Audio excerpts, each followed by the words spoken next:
Igbo bụ Igbo, ekene m unu, Igbo ndị ọma nje eme ọnụ. Ndị be anyị, asị m unu nnọọ. Chetakwa n'oge gara aga na unu nyere m ikikere iji na-etinye ntakịrị bekee ka ndị na-abụghị nwafọ Igbo nwekwa ike na-esonye anyị, maọbụ ndị na-anaghị anụ asụsụ Igbo nwee ike na-esonye anyị. Ndị be anyị wee na-asị unu good morning, good afternoon, good evening according to your time zone. Welcome back once again. N'oge gara aga anyị lere anya na mkpụrụ abịchịdị Igbo nke anyị kpọrọ Igbo alphabet. Anyị nebere anya n'otu nya bụ abịdị Igbo si wee bịa mgbe anyị rụtụrụ aka maka ọnwụ kọmitii na 1961. The little history about the 36 Igbo alphabet, we looked at them. Anyị jikwa wee mepụta ụfọdụ mkpụrụ okwu nke anyị si onye na ya were abịdị Igbo mere anyị mkpụrụ okwu ole na ole. Na nke gara aga na Facebook anyị nwere onye mmeri, we have a winner from the last episode. Na Facebook anyị nwere Naija Today. Na YouTube anyị nwere Mmesoma Favor from YouTube. Anyị na-asị unu na nọmba ndị nke a unu na-afụ n'ihu onyonyo, the numbers on your screen, contact the number for your prizes. Ụmụnne m, na nke tata anyị na-agbadazi ka anyị wee fụ otu esi wee kenya bụ abịdị Igbo. Sonyekwa anyị ruo na ngwụsị nke tata. Follow us to the end of this class today so that you will also stand a chance of winning something. Ndị be anyị, asị m unu nnọọ. If this is your first time of joining us, the previous lessons, the link to the previous lessons are in the description of this video. Let us continue. Na nke tata anyị ga-enebanye anya hụ mkpụrụ edemede Igbo one ekere ya. Mkpụrụ edemede Igbo ekere ya ụzọ na-abụ. Anyị nwere ụda ume na mgbochi ume. Ndị be anyị, ka anyị gụpụta na ya.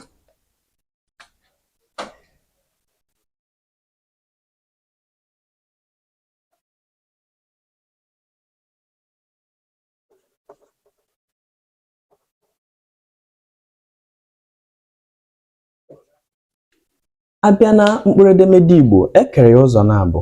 Anyị nwere mgbochi ume na ụda ume. Ka anyị hụkwa otu esi gbarie ya, the breakdown of mgbochi ume and ụda ume. Na mbido, ụda ume n'asụsụ Bekee ka a kpọrọ vowels, ebe anyị kpọrọ mgbochi ume the consonants.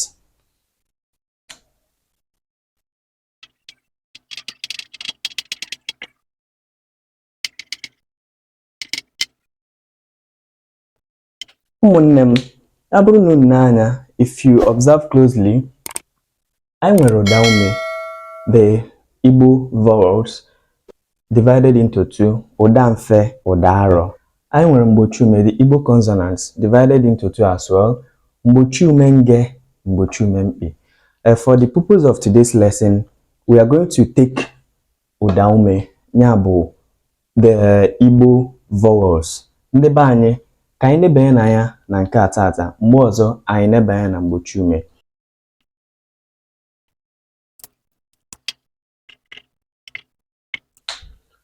Ndị a bụ ụda ume enwere n'asụsụ Igbo. Ha dị asatọ. Ka anyị gụpụta ya: a, e,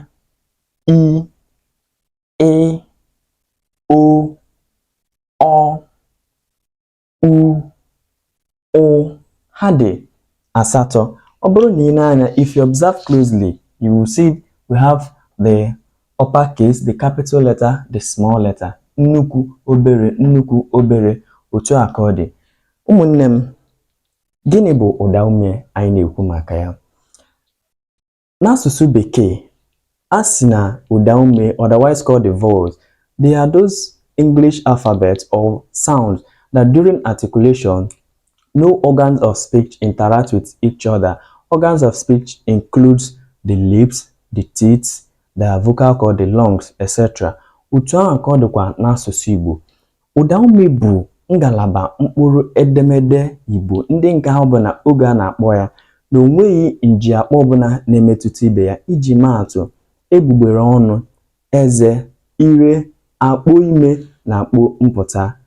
Ụmụnne m, ọ bụrụ na unu na-anya na ụda ume ndị nke a, mgbe a na-akpọpụta ya, onweghị njiakpọ ọbụla nke na-emetụta ibe ya. Iji maa atụ, a, onweghị njiakpọ ọbụla na-emetụta ibe ya. Egbugbere ọnụ enu na nke anyị anaghị emetụ, ire anaghị emegharị, nke eze ji emegharị. I, o, ọ, u, ọ ndị a bụ ụdaume enwere n'asụsụ Igbo. They are 8 in numbers. Ụdaume a ekere ha ụzọ abụọ. Enwere ụda mfe na ụda arọ. Ka anyị nebanye ya anya.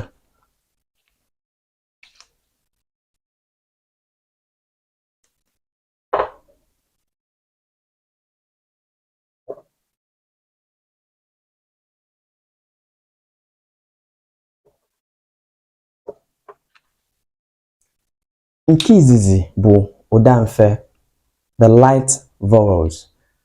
Ụda mfe bụ ngalaba ụdaume Igbo ndị ahụ na-adị mfe n'ọnụ oge a na-akpọpụta ha. They are the light vowels. During articulations, they are always light in pronunciation. Ka anyị nebanye anya, ha dị anọ. Ha bụ ndị a.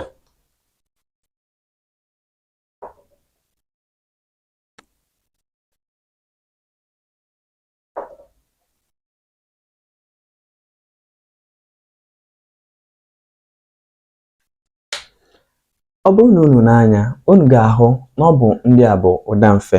Lekwa ha ebe a. A, e, ọ, ụ. Ha dị anọ. A, e, ọ, ụ, maọbụ akpọ ha otu a. Ndị nke ọzọ bụ ụda arọ. Ha bụ ndị a. Ha dịkwa anọ, maọbụ akpọ ha otu e.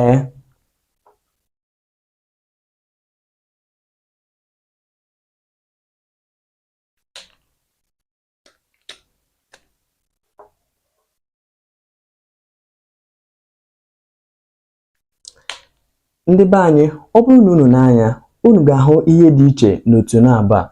Ụda mfe. Ụda mfe bụ ngalaba ụdaume Igbo ndị ahụ na-adị mfe n'ọnụ oge a na-akpọpụta ha. Iji maa atụ, a, e, ọ, ụ. Ọ dị mfe n'ọnụ maọbụ otu a, mana ụda arọ bụ ngalaba ụdaume Igbo ndị ahụ na-adị arọ n'ọnụ oge a na-akpọpụta ha. They are always heavy during pronunciation. I, e, i, o, u. Unu ahụrụ ihe dị iche na otu na-abụ a. Ụda mfe maọbụ otu a, ụda arọ maọbụ otu e. Iji wee maa atụ, ka anyị were ha depụtakwa ụfọdụ okwu. Ịbịa na nke a, anyị nwere ike inwe ada, delta,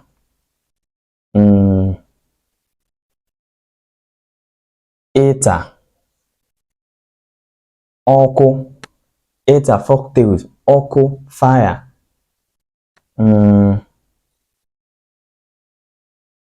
ụta, arrow.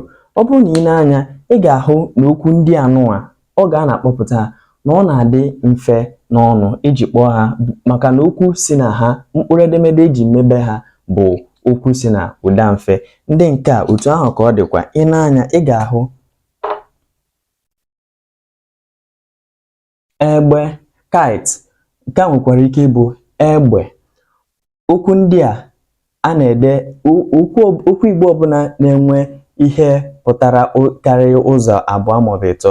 Anyị ga-enebanye anya n'oge na-adịghị anya mgbe anyị ga-akụzi maka akara ụdaolu enwere n'asụsụ Igbo. Anyị nwere ike okwu ndị a anyị nwere ike inwe ihe dịka ose, chili. N'ebe a ka anyị ga-esi were nweta ihe nrite na nke izu a. Ọ bụrụ na gị na-esonye anyị, si na ụda arọ mere anyị okwu Igbo na-abọ, sikwa na ụda mfe mere anyị okwu Igbo abụọ. From the heavy Igbo vowels, 2 words from here. Then from the light vowels, 2 words from here.